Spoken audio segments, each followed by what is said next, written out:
Assalamualaikum warahmatullahi wabarakatuh. Perkenalkan, nama saya Erdha Kurniawan Siddiq dengan NIM A7101900016 kelas DSSA. Di sini saya akan menerangkan tentang pengertian dari SPPK atau DSS. DSS merupakan bagian dari sistem informasi berbasis perangkat lunak komputer, termasuk sistem berbasis manajemen pengetahuan yang digunakan untuk mendukung pengambilan keputusan di dalam suatu organisasi atau perusahaan. Decision Support System atau DSS atau juga bisa disebut dengan sistem pendukung keputusan adalah sistem yang bertujuan untuk membantu manajer dalam mengambil keputusan dengan cara mengakses sebagian besar informasi yang dihasilkan dari berbagai sistem informasi terkait yang terlibat dalam proses bisnis organisasi seperti sistem otomatis kantor dan sistem pemrosesan transaksi. DSS tidak bertujuan untuk menggantikan tugas dari manajer, tetapi untuk menjadi alat untuk membantu manajer itu sendiri. DSS sebenarnya merupakan pelaksanaan atau wujud nyata dari teori-teori pengambilan keputusan yang sudah diperkenalkan lebih dahulu oleh ilmu-ilmu seperti Operation Research dan Management Science. Kemudian yaitu prinsip dasar DSS. Yang pertama yaitu struktur masalah. Sulit untuk menemukan masalah yang sepenuhnya terstruktur atau tak terstruktur. Area kelabu Simon. Ini berarti DSS diarahkan pada area tempat sebagai besar masalah berada. Yang kedua yaitu dukungan keputusan.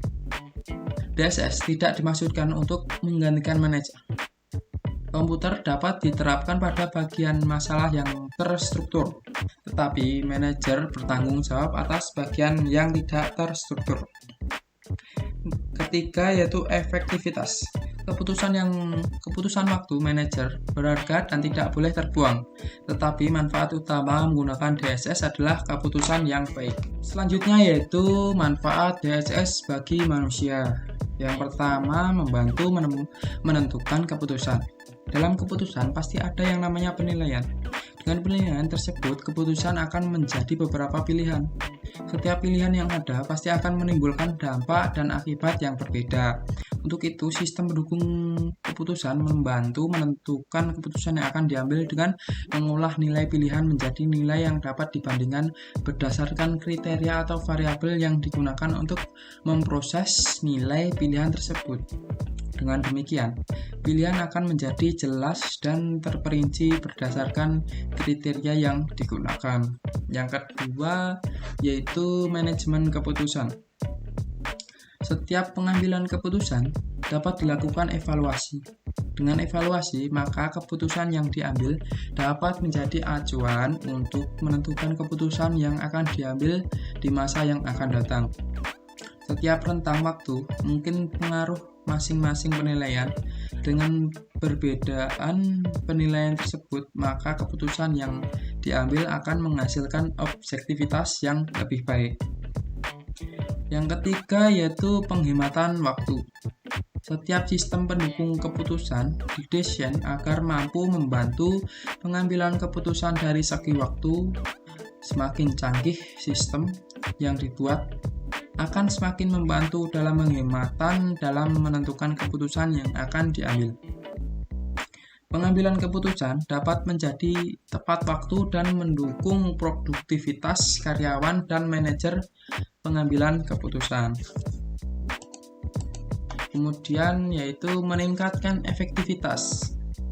Efektivitas terhadap keputusan yang diambil akan terasa jika sebuah SPK atau DSS secara rancang mengajukan variabel yang sesuai dengan masalah pengambilan keputusan. Ketidaktepatan terhadap hal ini akan memungkinkan kesalahan pengambilan keputusan. Kemudian yaitu peningkatan komunikasi interpersonal. Meningkatkan komunikasi dan kerjasama antara para pembuat keputusan. Dalam keadaan yang tepat, SPK dapat menyediakan sarana untuk berbagi fakta dan asumsi. Data tanggal SPK tentang operasi perusahaan yang tersedia untuk manajer dan karenanya dapat mendorong pengambilan keputusan fakta. Peningkatan aksesibilitas data yang sering merupakan motivasi utama untuk membangun SPK atau DSS tersebut. Kemudian yaitu meningkatkan kepuasan pengambilan keputusan. Sistem terkomputerisasi adalah sebuah kecanggihan di dunia teknologi. SPK adalah salah satu kemajuan teknologi yang dapat membantu manusia dan memberikan dampak positif terhadap keputusan dan penetapan keputusan suatu masalah. SPK dapat mengurangi bahwa frustasi para pengambil keputusan, membuat persepsi bahwa informasi yang lebih baik digunakan, atau menciptakan persepsi orang tersebut adalah lebih baik pengambilan keputusan. Selanjutnya yaitu langkah utama metode AHP. Yang pertama yaitu mengidentifikasi masalah dan menentukan solusi yang diinginkan, lalu menyuruh hierarki dari permasalahan yang dihadapi. Penulisan hierarki adalah dengan menetapkan tujuan yang merupakan sasaran sistem secara keseluruhan pada level teratas. Kemudian yang kedua yaitu menentukan prioritas elemen. Langkah pertama dalam menentukan prioritas elemen adalah membuat perbandingan pasangan, yaitu membandingkan elemen secara berpasangan sesuai kriteria yang diberikan. Kemudian B, matriks perbandingan berpasangan diisi menggunakan bilangan untuk mempresentasikan kepentingan relatif dari suatu elemen terhadap elemen yang lainnya. Kemudian yang ketiga yaitu sintesis. Pertimbangan-pertimbangan terhadap perbandingan berpasangan disintesiskan untuk memperoleh keseluruhan prioritas. Hal-hal yang dilakukan dalam langkah ini adalah yang pertama yaitu menjumlahkan nilai-nilai dari setiap kolom pada matriks. Yang kedua membagi setiap nilai dari kolom dengan total kolom yang bersangkutan untuk memperoleh normalisasi matriks. Yang ketiga yaitu menjumlahkan nilai-nilai dari setiap baris dan membaginya dengan jumlah elemen untuk mendapatkan nilai yang rata-rata.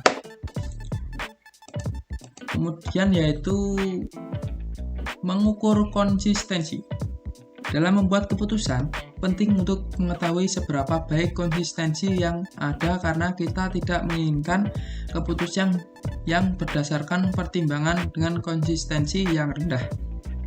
Hal-hal yang dilakukan dalam langkah ini adalah yang pertama yaitu kalikan setiap nilai pada kolom pertama dengan prioritas relatif elemen pertama, nilai pada kolom kedua dengan prioritas relatif elemen kedua, dan seterusnya.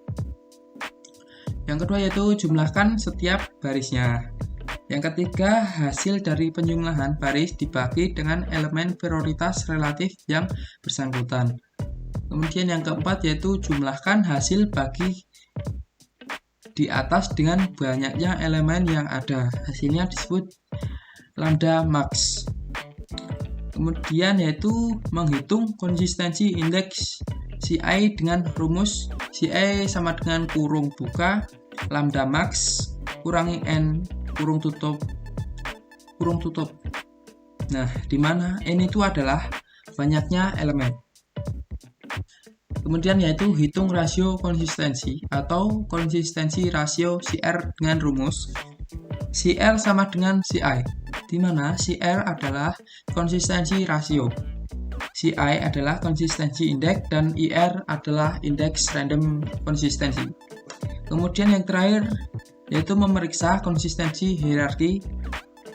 Nah, jika nilainya lebih dari 10%, maka penilaian data judgment harus diperbaiki.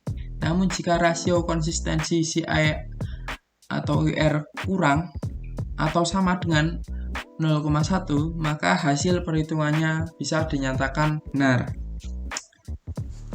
Mungkin segitu saja penjelasan dari saya.